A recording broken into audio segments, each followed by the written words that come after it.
So good afternoon, everyone. My name is Abhishek. I'm the co-founder of Extra Edge. We are an admission and recruitment software solution for the education industry. Have been running this for the past 5 years, work with more than 300 plus customers all across the globe. And this webinar is our, kind of opportunity to share and bring people like Alisha, Animesh sir and Imran on to you, so that we could share best practices about enrollment and recruitment, especially in a digital first world, share what they are doing, and also allow you an opportunity to ask them questions which can further strengthen your own go-to-market strategy in your own universities or in your own organizations. And we also are benefit from that knowledge. So with that, I will quickly share my screen and get started. Feel free to ask questions, and if when you ask questions, if it's specifically pointed to one of the panelists, kindly mention that. If it's pointed to me, let me know. I will also try my best to answer some of the questions going forward. So first of all, a warm good afternoon to all three of you. Good afternoon, Alisha. Good afternoon, Animesh, and good afternoon, Imran. Hi, good afternoon. Right. I have known at least Imran and also Alisha in a way for a long while, and they are experts in their own area. So I think you are in for a ride. So let me quickly share my screen. The topic of today's webinar is predicting the way forward, admissions 2022. I think COVID has already played around for last couple of years. We all have learned our lessons. Some of those lessons we are implementing, and it's playing out right now in our own admission and recruitment efforts. And today we will hear from the panelists. But prior to that, as I've introduced myself, I will quickly give an opportunity to all three of the panelists, starting with Animesh sir. Animesh sir, maybe you can go ahead and briefly introduce yourself. Yep, I'm a retired guy. So a couple of years back, I retired. I have worked as the head of the Times of India in Baroda for the last 20 years. What I was doing in Times of India was helping people fulfill their communication needs. So advertising, I was in the advertising and communication area. After I retired, Navrachana decided that they need somebody to help them with their communication needs and to improve the quality and the quantity of their admissions. So that's where I came in. I realized quickly that having worked in Tata's and then with NIIT and then with Times of India for the last 20 years, that educational institutes do need to understand the value of good communication. Fortunately, the university that I am with right now understood that very, very well. And it's been a fun time. So I have the perspective of knowing the media very well and helping people to fulfill their communication needs. Now I'm on the other side of the perspective where I am fulfilling the communication needs and trying to get good quality and quantity of students for the university. That's who I am, Animesh Bhatt. Thank you. Welcome, Mr. Animesh. And we would love to pick your brains from an advertising standpoint and branding standpoint, which becomes very imperative for organizations today. So thank you, and welcome to this webinar. Thank you. Moving on very quickly, Alisha, over to you. Why don't you go ahead and introduce yourself? Yeah. Sure. Hi, everyone.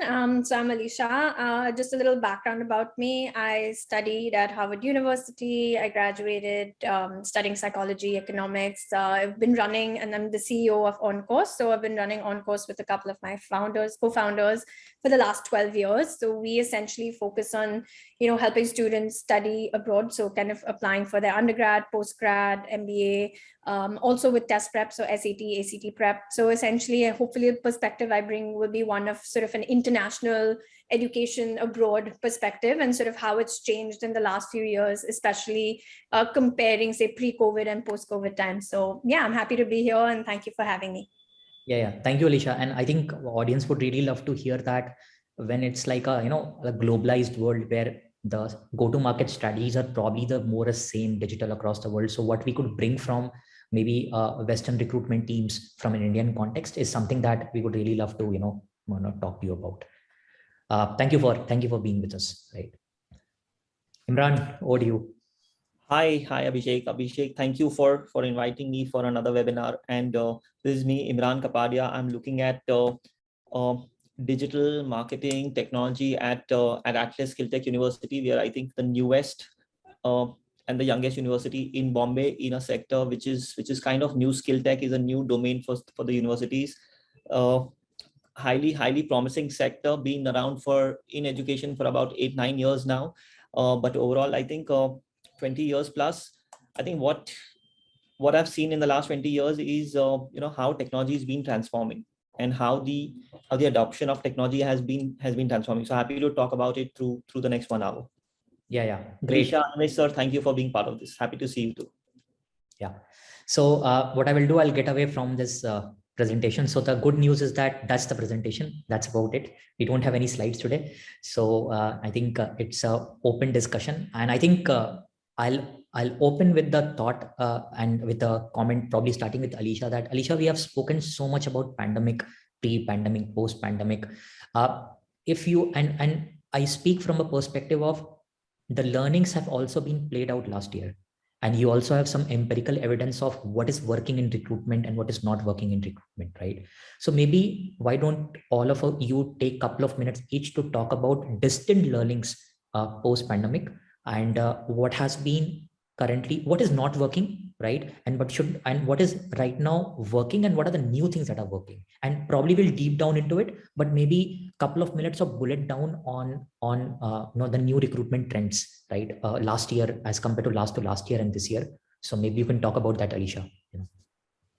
Yeah, sure. So I think one of the things the biggest change that I noticed, when 2020 hit, and there was like this a little bit of panic in everyone in terms of what's going to happen from a university standpoint, from a company standpoint. I think the one big thing, of course, is the onset of that technology, right? So I think with technology coming in, a couple of pros and cons. Of course, biggest pros being the reach that we have as an organization, the reach that universities also have. So even universities abroad, their ability to kind of reach out to students across the world, maybe students that they probably would not have been able to reach out to earlier, and really get a pretty large cohort, considering applying there. I think that was a big pro. And I think the other big plus was the fact that, with the onset of Zoom or whichever other platforms essentially that came about, these universities were able to communicate more personally with a lot of these students that they may not have been able to before. Because for them, it was a matter of, okay, I have to take a trip down to India every time I want to, promote my university or market my university and things like that. In this case, of course, it was, I do an online webinar and I have a bunch of people join me, and the awareness is built automatically. And I think we saw the same as an organization in terms of our reach, across different parts of India, outside of India as well. Being able to service our clients, being able to work with them using technology was a big plus point. I think the one downside, in my opinion, is that at the end of the day, there is that level of personalization and that face to the name that you still like to see when you're kind of looking at admissions and recruitment in all of these aspects. And I think that's sort of very difficult to achieve through technology. I think that face-to-face interview that they might need to do, or that face-to-face, at least from our perspective, even on a team perspective, the face-to-face recruitment and hiring that we do within, I think that's something that technology hasn't been able to replicate completely. But I think the biggest plus is, of course, being that massive globalization and reach that you can have now. Right. So I hear a few important things, Alisha, that technology has tried to bridge that communication thing, which was predominantly physical and event based earlier on, but the downsides being that some of the things which can only be done, or a decision of getting into a Ivy League or an important college with a fees being surmountable, that still requires maybe a face-to-face, is what you're saying, right? Along with the internal recruitment in your own organization. Yeah, absolutely. I think that hybrid structure works perfectly. So I don't think it's completely tech oriented, but I think that having that little bit of face-to-face interaction with the technology angle works perfectly. Sure. So I'll segue to Animesh, sir. It's a right way to segue to you. So from a university, an Indian university in Gujarat, from that standpoint, right? And you came in, and what are the few 2-3 things which are the key learnings have been, in the last year? So I echo every word that Alisha says. And if I were to add to that, what we believe is, and I personally believe in this also very strongly, is that technology today is what SMS used to be once upon a time. And in a very, very short time, you're going to have what the way you use WhatsApp or Telegram today. So, I mean, who uses SMS anymore? Nobody does. So your Zoom or the way we are talking to each other is what SMS used to be once upon a time. Give it another couple of years and it's all going to change. So the feel and the personalization that will happen because of the technology, that the way it will go forward is going to change dramatically, is what we believe. And therefore we are preparing for that. Has technology really changed everything? Yes. Right now, because previously, just like previously, when we used to have SMS, we used to say that, okay, let's send an SMS to connect and meet. Okay. Similarly, we are doing the same thing. Let's do a big reach right now and connect and then change it to coming face to face. I think within a very short time, we will not be requiring that as well. So truly globalization is going to happen. I'm not very sure how important it will be for people to go to different places in the world to study, because I could be wanting to study wherever I want to study, sitting at home, wherever I am. I'm talking about theoretical subjects. I understand that practical, I'm sure Imran will say that skills is very important and practicality is important. But yeah, I'm sure people will find a way around it. Our experience pre-pandemic and post-pandemic, unfortunately, for me, from the university's perspective or university's point of view, I don't know what it feels like directly pre-pandemic. I joined on the March of pandemic year. Within a month, there was a lockdown. So unfortunately, this is the first week that I'm actually meeting students. I haven't really met students for 2 years. So, but it was great fun talking to people online. It was great fun interacting with people online, especially with softwares like Extra Edge available in the market. It was so, I mean, they facilitated things very well. And therefore, it made a lot of, there was a lot of ease to do things. And I think it's going to become better and better and better and better, to the extent that I'm not really sure whether people, I mean, why do I mean, when my students are going for tuitions, when they're in 12th standard or 10th standard, they go to different people for different subjects. Right. I have a feeling that tomorrow I might want to do one subject from your university, another from mine, and another from the third subject. As long as they collect the credits, they might be able to give in a graduating certificate. So this is my thinking as far as the future is concerned. Very pertinent, and it would have been a challenging and exciting time to join during March. I can imagine that in COVID. And also, I think you make a very excellent point, because maybe Alisha could corroborate that in US universities, if you are at Columbia, then probably you can take a credit at NYU. I think they have that kind of thing with the permission that you can probably exchange to other schools. So that is a very common practice, in the US universities.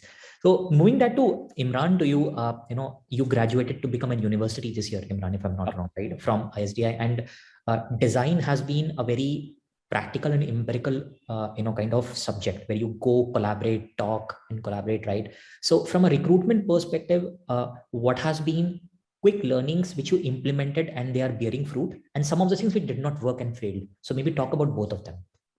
So, becoming a university versus being a standalone institute didn't really change a lot for recruitment. It just became, I think, recruitment became a little more easier when you have a university tag with you, and you can now grant a degree. So your sales speech becomes a little more sellable in that space. That you're not giving a certificate, or you're not a recognized institute, but now you're a university or degree granting. It becomes very easy. But I think what has stayed with us throughout is, of course, technology. In the last 2 years, people have really embraced, because right from grade 1 to wherever, technology has played a very important role, especially in the educational sector, with very specifically to the recruitment. I think technology, till the time technology remains an enabler, I think it works. There's no doubt about it. Till the time technology makes things easy, I think it works, because the whole idea of technology is to get stuff done, right? And to continuously keep doing the same thing again and again without making mistakes and without fatigue.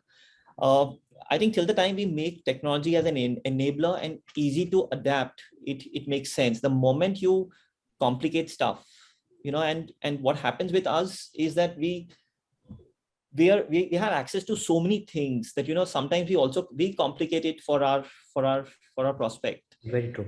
I think the moment you keep it simple and you go down to the level where you think that, think from a layman point of view who's actually new to this, because you are actually talking to people who are very new. They've not done this before, right? Everybody who's coming into our universities in the 12th standard, this is the first time they're actually applying to universities.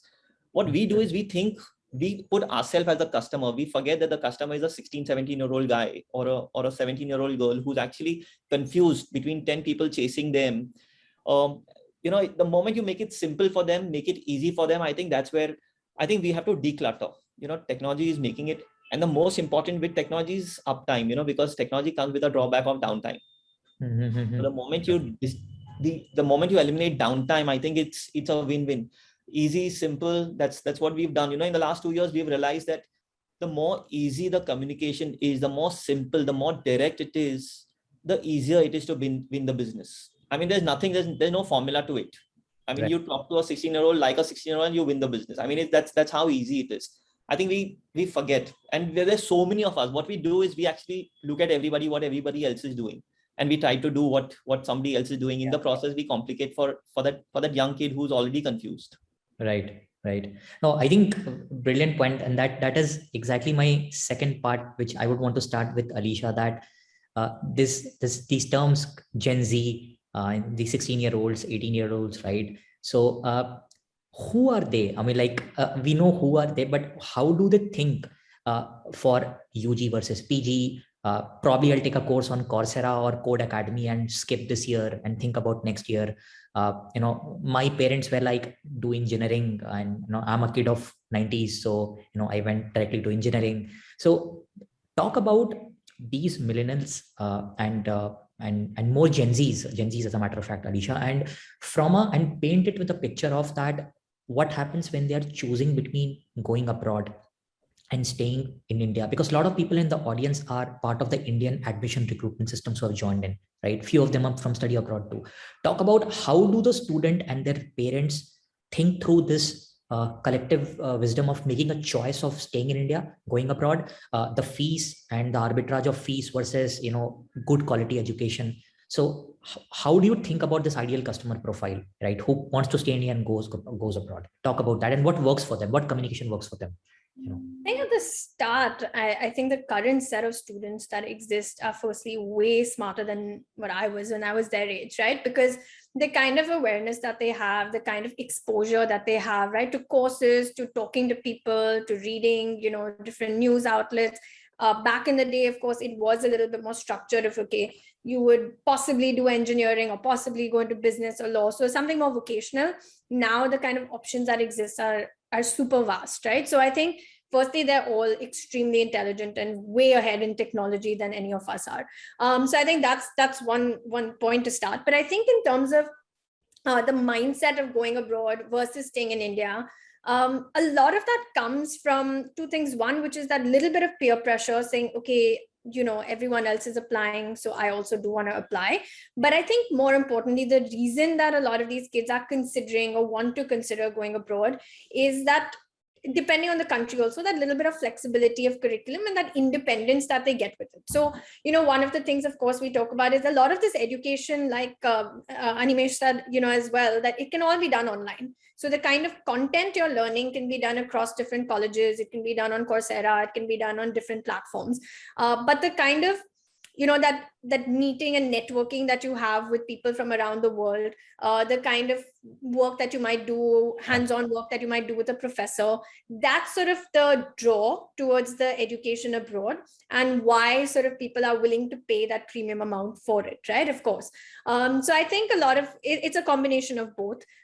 Personally, I don't think necessarily going abroad at the undergrad is for everyone. I think you have to have that level of maturity to go there, because sometimes, choice is not great. Like Imran mentioned as well, right? There's too much confusion. It can lead to more complication. So you have to be really level-headed in terms of, academically and also socially in terms of maturity to go abroad and to actually make the best of your experience and realize that, of course, you're not going there just to spend your parents' money, right? At the end of the day. So at the end of the day, you're going there to make use of that education to take advantage of the opportunities they present to you.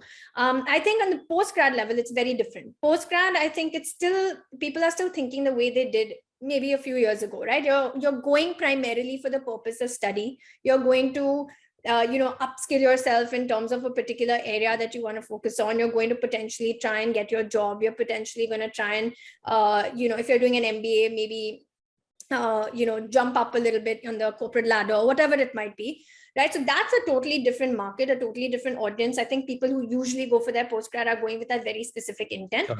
Undergrad is where it can vary quite a bit. So I think Gen Z in that sense has all the opportunities available, but I also think at times that can be a bad thing, because you may not make the most of those opportunities. That's something that all of them do need to sort of learn to at least. Yeah. A quick follow-up on that. So are you seeing that PG or masters is still continuing to rule more in terms of volume and quick decision making as compared to undergraduate? Is that a logical inference? I think definitely. I think PG is always a bigger market for two reasons, because undergrad is also expensive, right? So the ROI that you get on an undergrad education, technically from getting jobs and all of that, is not going to be as much as say in a postgrad, right? So usually from an undergraduate perspective, you'll have slightly more affluent families who will be open to sending their kids, few who will go in, of course, on financial aid and things like that, but primarily those who can kind of afford that education. Postgrad, there's still lots of opportunities. You don't mind taking loans at slightly higher interest rates because you're going there primarily for the job. So in India, I definitely think the larger chunk is going for postgrad, but there is that rise for sure in the last 5-6 years in undergrad as well.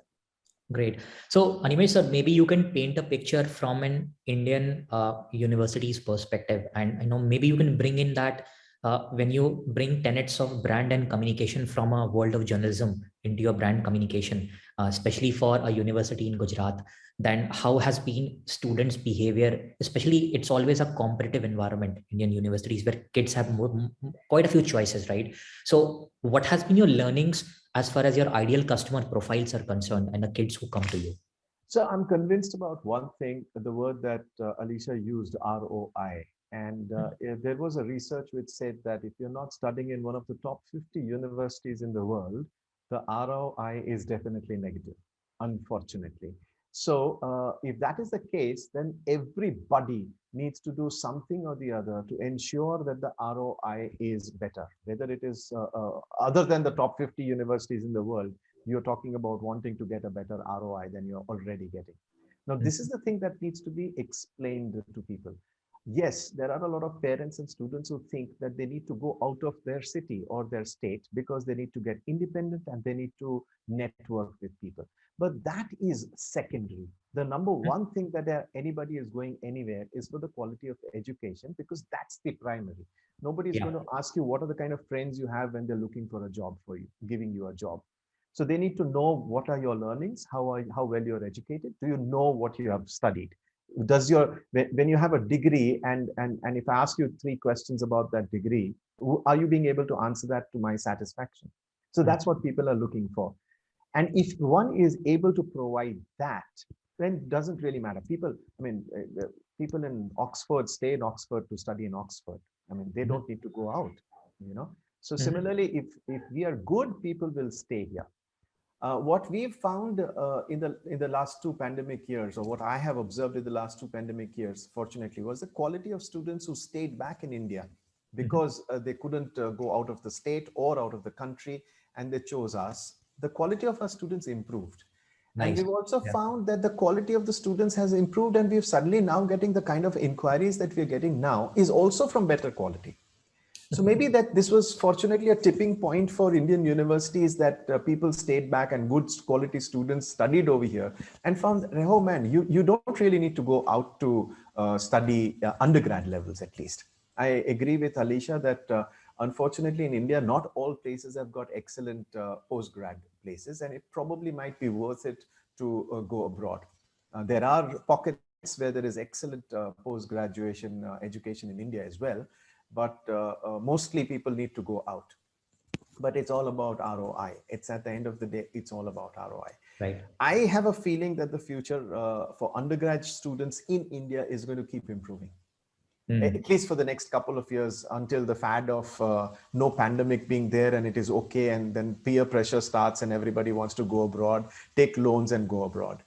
So, but if the education provided over here in undergraduate level is good, then there is no question about people wanting to go abroad, because the ROI in the undergraduate levels in India is way better to rather than take a loan and go abroad. Sure. So that's just a handful. Sure. No, useful. And Imran, I'll ask you the same question, but in a different way. What was a parent asking you 2 years back, and what is a parent asking you today when they want to make a choice? Because I think that's a very good way of thinking about what is your ideal customer profile saying, or what a student is asking you today as compared to a couple of years back. Talk about that. So, Abhishek, a lot of this dialogue has now changed, to be honest with you.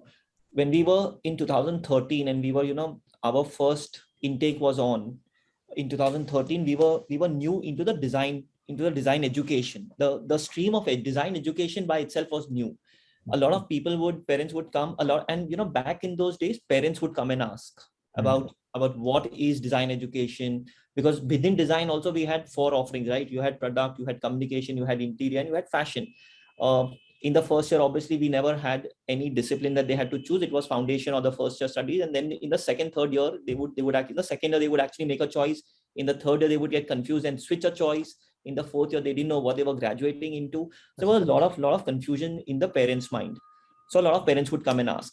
From then to now, I think parents have stopped coming and asking anything. It's not the parents who ask anymore.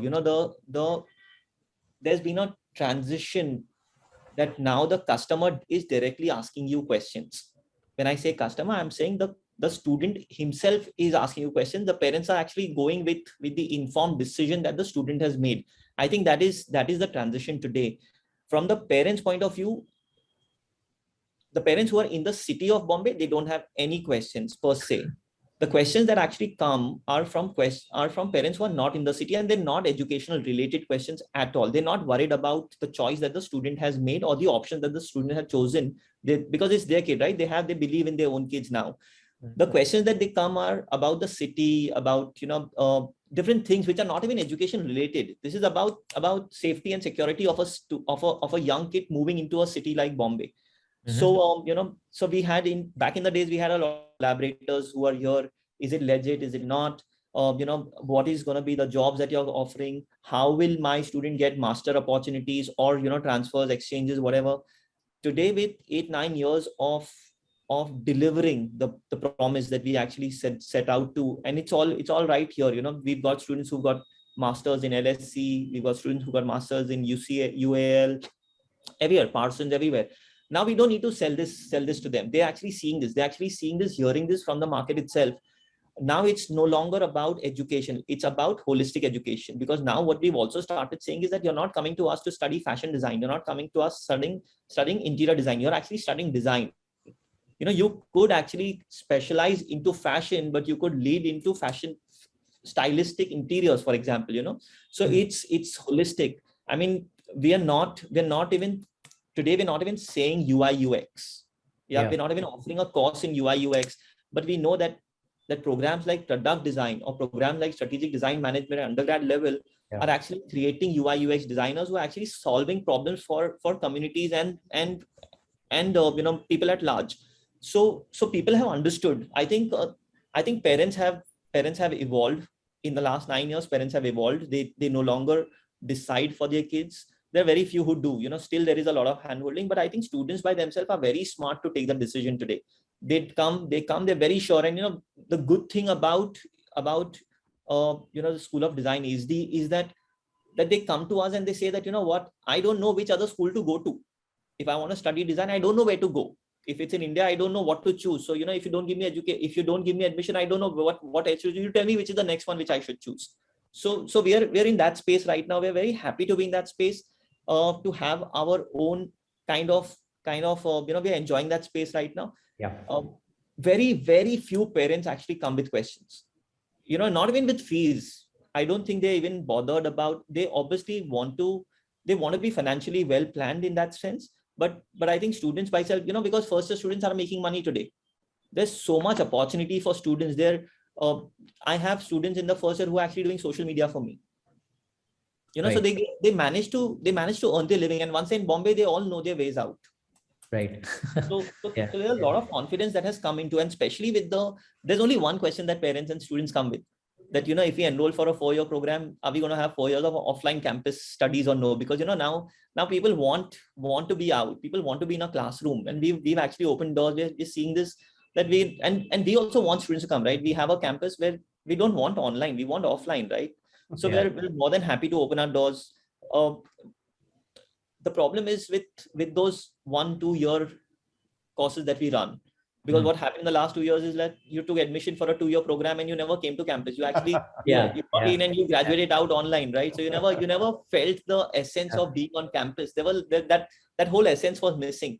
So today there's only one question, sir: campus khula hai or khula rahega, or campus, or will it move online again? So hybrid, I think, is way forward. I think everybody should just go with the fact that some days you'll be on campus, some days you'll be off campus, and you should enjoy wherever you are. No, tell this, Imran, to some of my friends who went to ISB last year. Yeah, I know. did not go to ISB, by the way. I can't help but share a small story which I'm living right now. Very disconnected, but I'm sure you guys will relate to it. Yeah, sure, sir. When Imran is saying that 9 years back and today, I remember that the parents used to meet each other, and when the family seemed right, then the daughter and the son would meet, and then they would have a marriage. Okay. The other day, my daughter came and said that this is the guy.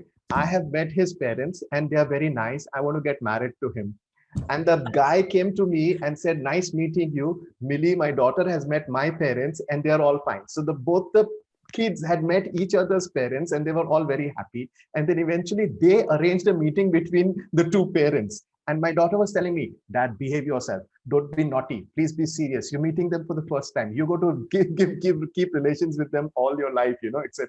So what a dramatic change from the parents talking to the children to now children talking to parents. I totally, completely relate with Imran in so many dimensions. No, I think a lot of us are also learning from the Gen Zs and changing our own behavior and probably drawing lessons. I think the important thing for all the people who are attending I think I've noted on 4 things. One is that when you're dealing with a Gen Z or a millennial, your communication needs to be very clear, direct, and simple.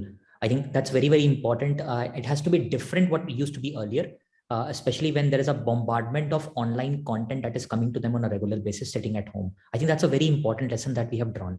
Second is that UG program in India still is a program where student is still in kind of multiple minds. So add to your first point, yeah. what Alisha said and Imran said, both of them, that nowadays it is not the parents who are coming and asking the questions, it's the students who are coming and asking. Absolutely. And they're extremely well informed. They may not have the maturity to understand what they already know or what they've read, but they're well informed. And Correct. Our job becomes on how to ensure that we put them in the right direction and declutter, like Imran said, you know, declutter or simplify the things that they already know so that how they can use it. Sure. And you know, it's like we think about from a B2B standpoint that if your buyer becomes intelligent, right, and they are inquiring and noticing you online, the seller really needs to understand the entire journey and then only you'll be able to nudge them at the right point in time and help them make if not take admission, but make an informed career decision, which might also transform into an outcome of an admission in your college, as Imran said, right? I think that because the kids are smart, they really know that when you're helping and guiding, when counseling them, and when you're priming them to take admission in your campus, right? I think kids are very able to decipher the difference between both of these two and see through it. So with that, I think a very important question, and again, go to Alisha, to you, is that we spoke about learnings, we spoke about changing behavior of the customers, that's the students and parents, right? When we talk from a university or institute's point of view, we talk about remote admissions or remote recruitment. Gone are the days probably where Ivy League is coming to Bombay in a 5-star hotel and they're doing events, which he used to do. Probably it will start again, I don't know. But in last couple of years, it has not happened. And there's a huge amount of cost to it also, right? Although we understand the merit of having it, but there's a cost. And if this could be done, an outcome can be achieved by not burning that cost, then so better it is. So from a remote admissions perspective, talk about on a couple of things that what are the quick changes these universities guys have done. It could be having a technology, an ATS, a CRM like Extra Edge, or having better trained counselors to ask question fast and answer some COVID related questions. And second, from their own positioning point of view, how are they positioning themselves as a global university and online university? So tooling, counseling, and from a positioning point of view, talk about from an enterprise perspective what universities are doing.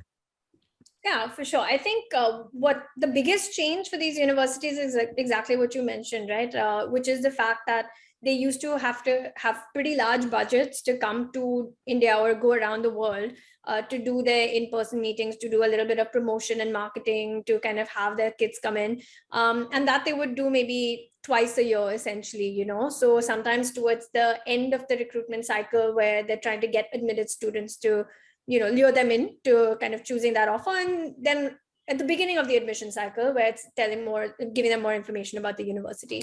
So I think that's a very big change for these universities, for them to be able to do it online. The reach is wider, the spend is less. I think they're also able to be more efficient with their time when it comes down to admissions as well, because they don't need to do 50 different events. They can do 5 events and kind of reach the same, you know, finalize the same purpose. So I think that's one very big part of it. I think the other thing that universities have adapted to in general is technology and platforms like ExtraEdge, right, in their own way. I think that helps them manage, you know, their overall lead base, the student base. A lot of them now have incorporated technology where there's a lot of live chats you can do with them. So even for a student experience, when they're trying to reach out to a university, because universities weren't working in person, from an admission to reach out to an admissions officer, you don't have to call them up anymore, right? There are a lot of these live chats available. There are a lot of messages that you can just drop on the website, and you know, it's easy for them to respond to as well. Their FAQs pages have changed quite a bit. They've added a lot more information on their pages and websites as well. So I think all of that has changed. I think there's a lot more information which is easy for any student or any administrator to get as well. I think from a positioning standpoint, you know, when you're looking at top universities, they don't need to do much, right? They don't need to do much to change their positioning or to keep their positioning up. I think it helps for, say, smaller universities, newer universities, sometimes just to get that awareness about them. That also, on the other flip side, leads to some skepticism at times, because you're like, okay, I've not really heard about this university. It's all come up online. That's when they want to go there, visit, see that face-to-face bit of it. But I think from a general, if you look at a top 50 university or top 25 UK university or a top 10 Canadian university, their positioning doesn't necessarily need to change that much, right? And technically, an Ivy League doesn't need to come to India to promote themselves. You know, people go to them. What I do find is like there are this set of smaller colleges, which are liberal arts colleges, essentially, academically at par with Ivy. So some common names would be like Williams College, Amherst College, Claremont McKenna, Pomona. They offer very solid education from an undergrad perspective. They, I think, have been able to promote themselves a little better using technology, because they didn't always have the budget to travel to different locations and places. So I think they're able to kind of utilize this technology angle and really get a very good set of students to come to them. And that awareness has increased overall. So I think for the most part, technology has only helped these universities. I think it's helped streamline the entire admissions process in terms of everything is now online. Nothing goes in paper to these universities at all. So it's just a very streamlined process and experience for a student applying, for a counselor like me, and for the university admissions officers as well. Sure, very pertinent. I think, some of them, you said that we did not have the budget to do, these kind of things, where already the prerequisites of readiness was already there with them, and they probably have an advantage. And I think it's a good time to also ask Animesh, that because you come from a journalism and, newspaper background, right? So maybe I'll ask you a question in a different way, that budgets are always heavily allocated in newspaper, print, PR, and as well as when kids are aware more on online social mediums, right? So maybe you can talk about, does remote readiness also mean that budget allocation is also going through a lot of changes? And if yes, if that's happening, what are you seeing at your own university and probably university in general, that the go-to market, as we call in businesses, right? Is the go-to market changing and pandemic is pressing it, or is it the same more or less and nothing is changing? Oh, there is a dramatic change. If you look at the 5 years back or 4 years back, the budget allocation, there was almost nothing digitally. No allocation of money digitally 5 years back, probably, or 6 years back. Compared to that, you're talking about at least 50-60%, which is digital. And when I'm saying non-digital, I'm talking about newspapers, I'm talking about hoardings, I'm talking about radio, I'm talking about all of that put together. I'm not just talking print. So with the kind of access that you have when you're talking digital, it is brilliant. Having said that, I must say that one cannot afford to ignore the traditional media. Traditional media, you still have, please understand one thing. What is the difference between traditional media? Okay, firstly, I was never a journalist. I was in the media in advertising and communication. So I'm not a journalist, okay? Sure, so I understand advertising, communication, and media. You must understand one thing, that when you're picking up a newspaper or when you're starting a television, you have picked it up for a particular purpose, and which is either reading the news when you're looking at the newspaper or to get entertained when you're looking at the television. You get interrupted by an interesting piece of communication that you could get attracted to and respond to that. Okay? Whereas when you're looking at other places in the digital, that is not necessarily so. In the digital, there is so much of crowded pieces of advertisement that they're happening, and you generally not very sure about the targeting of the audience. So I don't know whether people over here are aware or not. I'm sure they're aware, but the amount of and the quality of targeting that you can do in digital media is not funny. You can pick up a guy who is or a student who is interested in guitar and who likes Chelsea as a football team, and a favorite show is Friends. You could go to that kind of identification and then target them for your people. So digital spends have increased dramatically. I believe that they will keep increasing.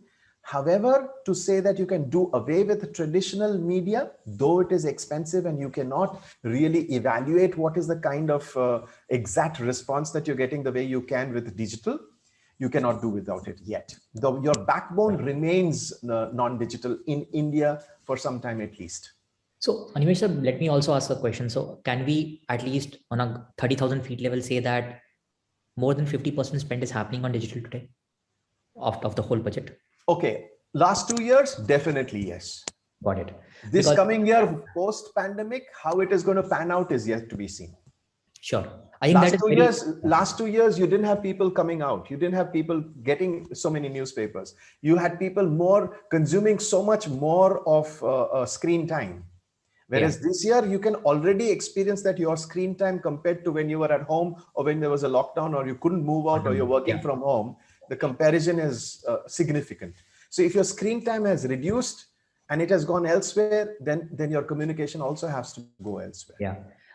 So Imran has messaged me that he had some emergency at home for which he had to rush immediately.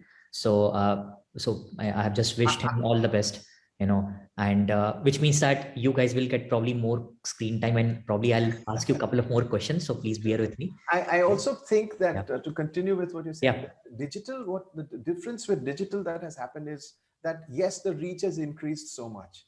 Yes, previously people were primarily meeting your counselors. Okay. Now you have got students and parents asking to meet the professors, asking to meet the heads of the departments, asking to meet other students. Right. And all of that can happen remotely. So that has changed. That has changed. That's great. Alisha, let me ask you a very popular question which never gets asked. Okay. We all talk about technology. We all talk about readiness. We all talk about marketing and positioning, but we don't talk about counselors' competencies. Often than not, and I as a software technology player, we just say that that's not in our control. They needs to be trained. But I think it's a very, very important aspect. And a lot of people on the audience today, they either work with admission executives or admission recruitment managers or heads.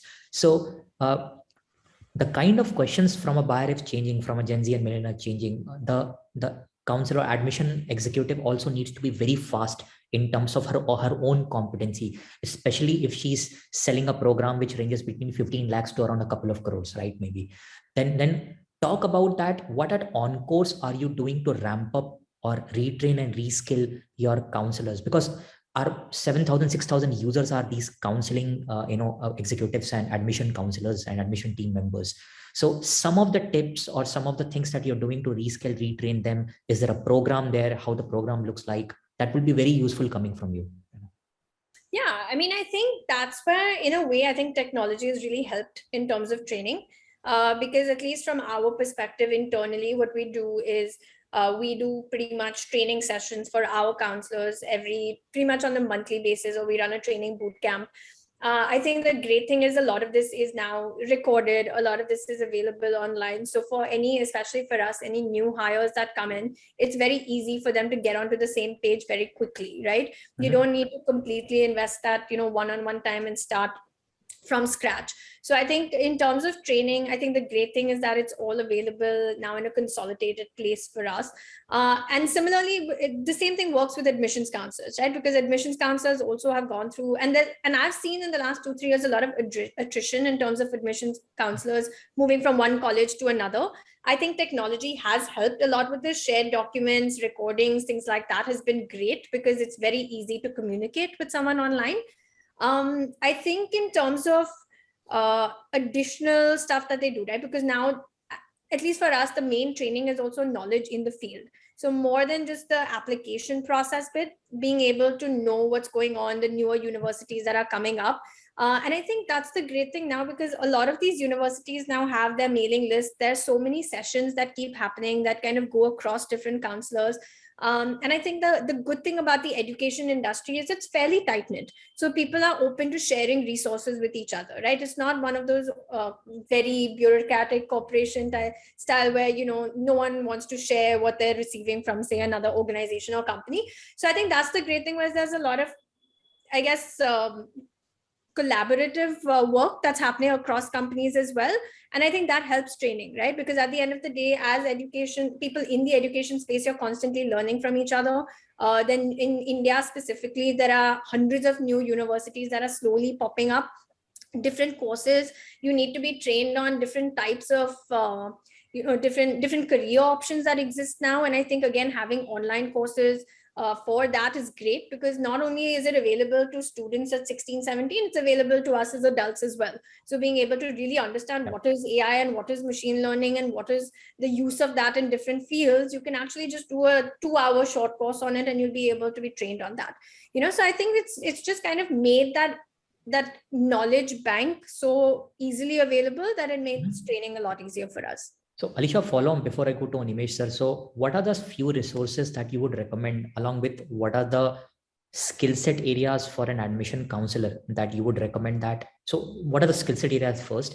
And in order to bolster any of them, are there some direct links or resources that they could go and train themselves more from an Indian perspective and also from a global perspective, as the things are same now, more or less? So what would you recommend there? So I think this, honestly, still the biggest skill set as an admissions counselor is communication, right? So that's something I don't particularly think you necessarily need to go online. I think that just comes with time, practice, and really knowledge, being able to literally talk about anything on the planet, which is reading, right? But besides that, I think in terms of there are, especially for those who want to get a sense of how to do the entire application process, the study abroad process, there are different online courses. I know UCLA sort of has like an extension school that's specifically for admissions counselors, so those are all online courses, very easy to do, they're part-time. I'm generally a very big fan of websites like a Coursera, just in terms of upskilling a little bit more than anything else, not necessarily needing to do a full credit course or a certificate course, but just to kind of know what's going on, know what types of courses exist. And I think it gives you some insight into what universities are offering students as well. So I think that's a great option. But definitely for someone in terms of technical knowledge that they might need, then I think UCLA Extension School has a pretty decent course overall. Sure. So thank you very much, Alisha. I think it will be helpful for not only for the international counselors, but also for the Indian counselors too, because some of the polishness in communication and articulation remain the same. They don't change, right? So Animesh sir, what are you seeing in your internal team members? How are you, when you're speaking to them, because you must be speaking to them on a regular basis, what are you telling them differently to do what they used to do a few years back? So what are your learnings while interacting with the admission teams and recruitment teams at your university? So I've been a salesman all my life. I've done nothing but selling. When I was with Tata's, I was selling cosmetics. When I was with NIIT, I was selling education. When I was with the sister concern of NIS, I was fortunate to be trained by one of the world's best on selling technique. It's the only researched selling technique available in the world. And having learned that and trained people on that, then I went back to selling for the last 20 years and of course, managing people. When I came to Navrachana and when I looked at counselors, I realized that when you asked this question first, that people are asking questions and you're answering them. Most counselors are constantly preparing themselves on how to handle questions and objections. And the better they do that, the better they are. One of the things that I have learned in my life, and so says research for about 15, 20 years, there's a company called HRG who did this research in UK. And they have found, and this is probably the only sales research thing that's ever happened in the world, they found that a successful salespeople, and I would put counselors under that particular heading, are the people who are able and capable of asking the right kind of questions and not necessarily just answer two questions. So when I came into Navrachana University, I found that people had fantastic answers and they were brilliant. The counselors, the professors, the teachers, all of them giving such wonderful answers, but they were waiting for questions to be asked. You being the people who see our CRM people, I'm sure you know the kind of growth that happened from one year to the next year at Navrachana University in terms of admissions were concerned. Sure. I think we were pretty happy for various reasons. But one of the reasons that I attribute to is that I did a lot of internal training on how to ask the right questions. And it is these right questions which has made a very, very, very big difference. So yes, we need to answer questions. I'm not denying that, but we also need to learn how to ask the right questions. And if we learn how to ask the right questions, then it doesn't really matter whether you're speaking English, Hindi, Gujarati, or a combination of all of them, or whether you have the right accent, or whether you speak grammatically correctly. But if you have the intent in place, and if your interest is ensuring that the student does well in his life and wherever he is going, and if you're asking the right kind of questions, you can't really go wrong. You can't go really wrong. I have done this training with organizations like when I was with NIS before my stint with Times of India, with organizations like Coca-Cola and Pepsi and Cellforce at that particular time, and L&T, you name it. And it is a brilliant thing.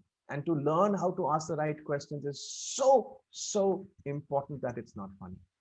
Hey, you need to publish it online probably, and some of our people who have joined in would want to take that course. I mean, so I would like to offer, let's do a 1 hour session and I won't charge anything. No, I think a lot of people. And if you find value in it, we can do another 2 hour session.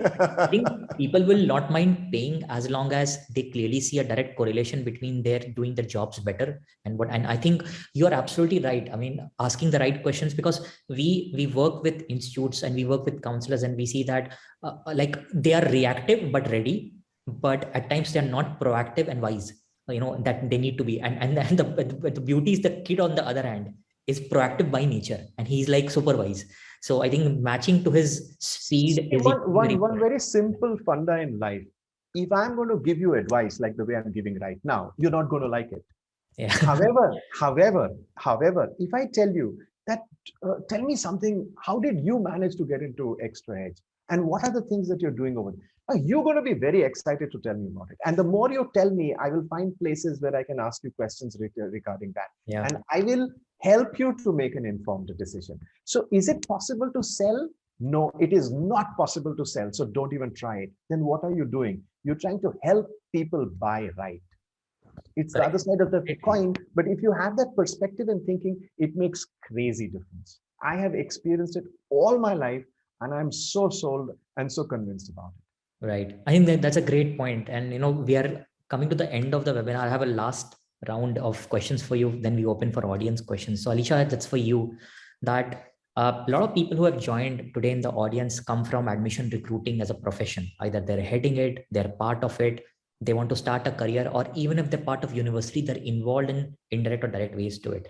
What are the 2-3 advice that you will give for them here, that what they should be doing, more, which sounds a bit contrarian, but right, that what are the different things that they should be doing this year? What would be your advice to the admission executives or admission counselors or admission heads who have joined today?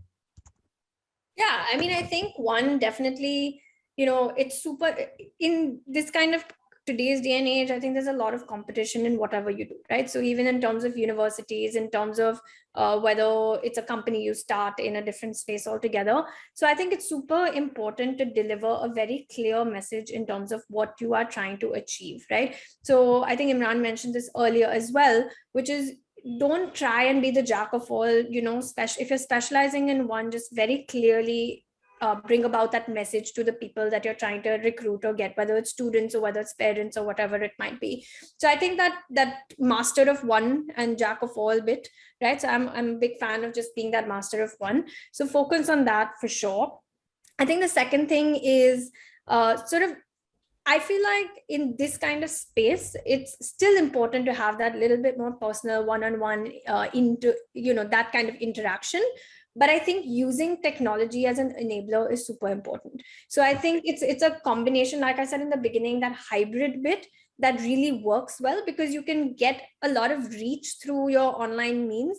You can, probably have short courses, sell a lot of stuff, online. But at the end of the day, if I'm a parent looking to send my student to that particular university, I still want to go see it. I still want to meet someone who's there. I still want to be very reassured, not necessarily from an education standpoint, but just in terms of like the infrastructure or what you're kind of trying to achieve through that. So I think use technology as an enabler. A lot of times I feel like a lot of Indian universities that have existed in the past for very long struggle with this bit of it. So, of course, the newer age universities all kind of adapt to it very quickly because that's their mindset. But a lot of your typical otherwise Indian universities take longer to adapt to it. I know a lot of students who have struggled with their entire online experience in in junior colleges and things like that. So I think that's where Indian higher education is struggling a little bit. So as any Indian university admissions person or counselor, I feel like really trying to figure out how technology can help and boost your entire experience is something that you should look to do. So I think these are the two pieces of advice. Yeah, I think that's great. I think it's very important for the audience to understand that technology does not mean a CRM or a marketing automation. It also means that you are upskilling by going to these technology forums like, Skillshare or Coursera, and getting better at communication. That itself is a technological enablement, as a matter of fact. So, yeah. So that's in itself a technology enablement, going to and reskilling and upskilling yourself. So Animesh, the same question to you. Advice to Indian universities, heads or counselors who have joined in. Quite a few have come in. So what would be your couple of pointers of advice to you before we wrap the session? I think the previous answer that I gave was already one thing that I said, that please learn to ask questions better. That will help. As far as becoming an enabler, or not becoming an enabler, but to use technology to enable us to do different things, we were very fortunate that I think in March, the 27th of March, Modi ji announced that there's likely to be a lockdown.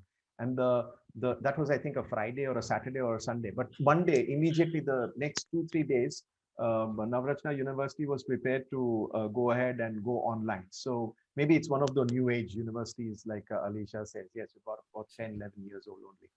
What are this kind of advice that I would give to the admission people? Yes, since I'm white-haired and advice is the question that is being asked for, I will say something very, very simple. Honesty, integrity, truth, sincere intent of doing good for the student, for his future and his life, and helping them to take informed decisions to become successful in their lives. The place where I differ with Alisha is that when she says that no, I wouldn't really say differ, because she did say that I'm the kind who believes in master of one rather than jack of all. There's a complete range of everything that is available. You've got a 1 rupee pen and you've got a $1 million pen available in the market. You need to understand where are you and then communicate that correctly to the audience. If you're a 1 rupee pen, then there is a market for it. If you're a lakh of rupee pen, there is a market for it. Please understand what you are, who you are, how you are, and communicate that to the market.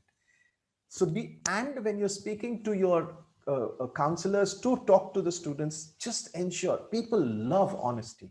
People want honesty. People want integrity. Those parents are coming with their babies in their hands to give it them to you to take care of them, you know. Yeah. And if they can see this kind of good values in them, they will trust you. Let's not look at this as a business. It is a business, but let's not look at it as a business. You've got these people coming with their babies in their hands, telling them that, look, please make their lives for us. So let's help them to make their lives.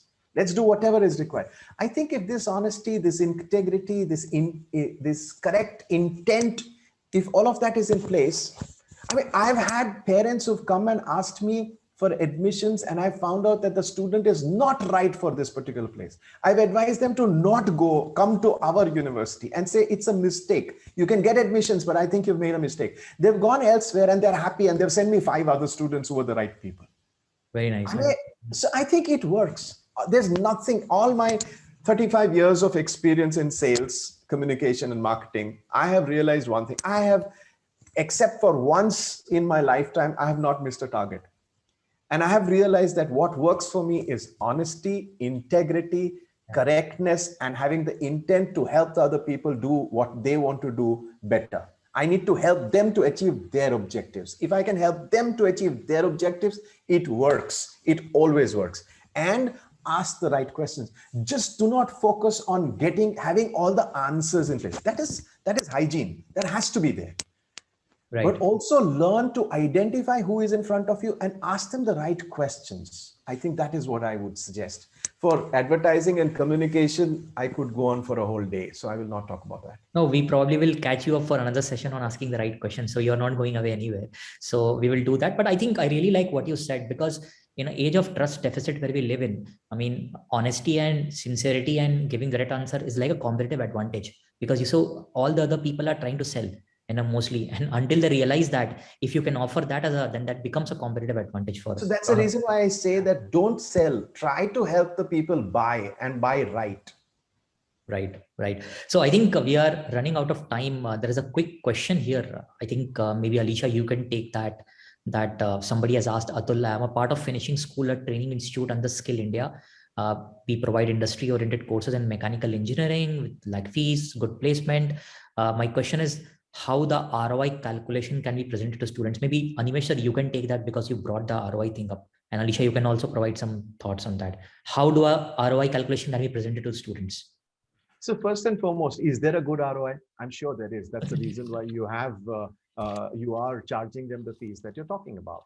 Now, the only thing that needs to be established is that ROI or that investment is worthwhile. Now, how do you establish the fact that that investment is worthwhile?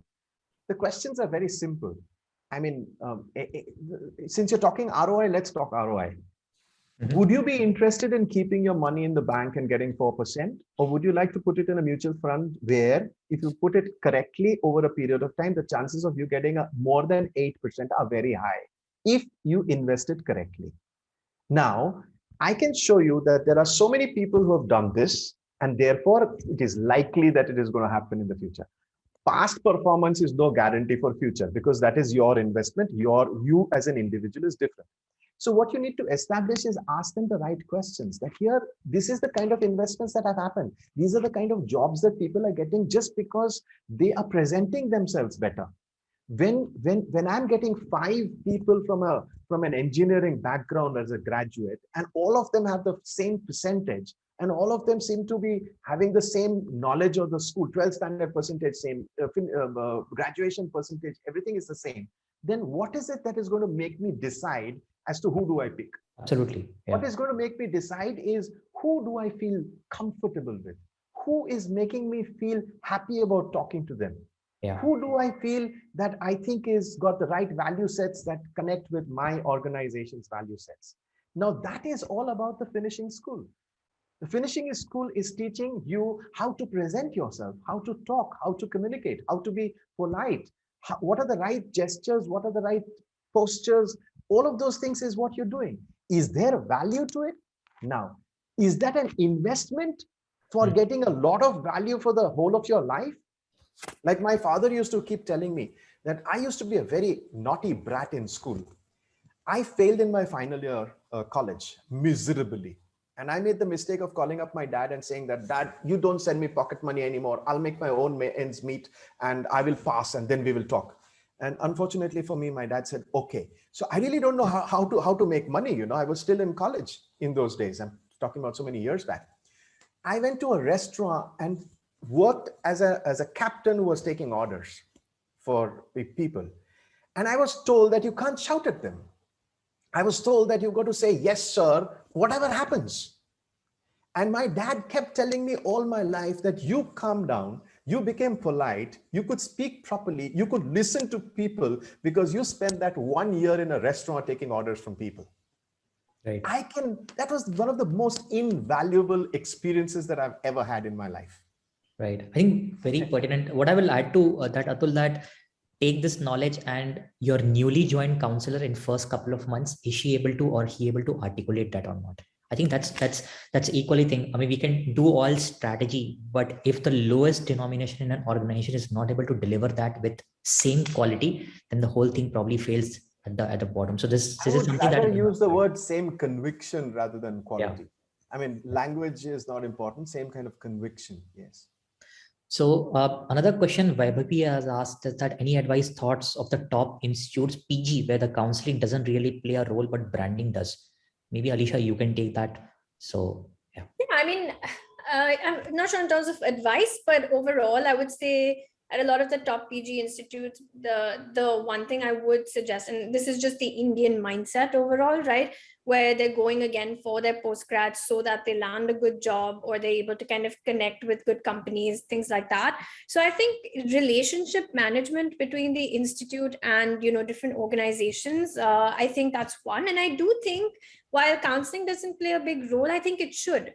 I think counseling needs to be playing a role in terms of really being able to guide the students that are enrolled already in terms of what is the right options for them, what are the right opportunities that exist. So maybe that's one thing to look at, which is branding is great, of course, but the branding comes through the things that you deliver to the students when you're there, right? So if tomorrow, and honestly, an institute like ISB is relatively new, but look at the brand that they've built right now, right? And it's all through the quality of quality of what they've delivered. They've been able to actually deliver what they promised.